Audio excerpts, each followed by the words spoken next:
මේ අර යකා අපිට මේ ගණ කැලෑව මැද්දට එන්න කියලා අපෝ කරවල වාඩි කරලා විකුණන්න දන්නේ හදන්නේ කරවල වාඩියේ සේවතත් බිම්බෝ මේ කියලා බෑගුණා අනේ යකෝ මගේ ගෑණි තනිය නෝ බා මිස්ස දැන් බලයන් ගෑණි බලා ගන්න මං ඉන්නවා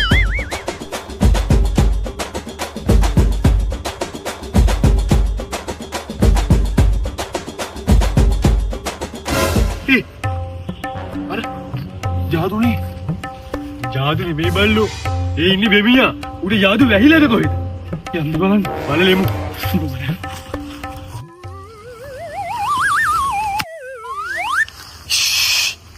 ඇයි මං ගහක් අයියෝ ඒ තාම මූට පැනලා බං තොට ඔඩ්ඩිද ඕ පැත්තකට දාවන් ඇයි දැන් තෝ අපිට කතා කරේ මගේ අතින් පොඩි අවුල් වැඩක් වුණා බං මං ඒ බයට තමයි කැලයක් බැද්දට ඇවිල්ලා ගහක් වගේ වෙස් වලාගෙන ඉදී අඩෝ සිරාවට බෝනම් හොයාගන්නම් බෑ බං තනි කරම රබර් ගහක් වගේ ඒකනේ කියන්නේ මං ඒ දවස්වල ඕලෙල් වලට කරේ නාට්‍යාරංග කලාවනේ මට තියෙන්නේ වයි එක යකෝ W එකට පල්ලේ යන්නේ බං ඒ මගුල් වැඩක් නෑ බං මං ලොකු ප්‍රශ්නයක ඉන්නේ හරිනේ යට ඇඳුම් උස්සන නෝන්ඩි උනානේ කිව්වා උඹට එපා කියලා නෑ ඔයි ඊට වඩා දරුණු දෙයක් දන්නෝ මුගේ තියෙන අසහනේ වැඩිකමට ඒ ඇඳුම් ටික එතන ඇඳගෙන ගෙදර යද්දි ගමුන්ට නෝන්ඩි වෙලා නේ නෑ ඔයි මගේ ටක පැන්න පාර මං නවිදුගේ ගෑණිකු දැකලා ඒකව දූෂණය කළා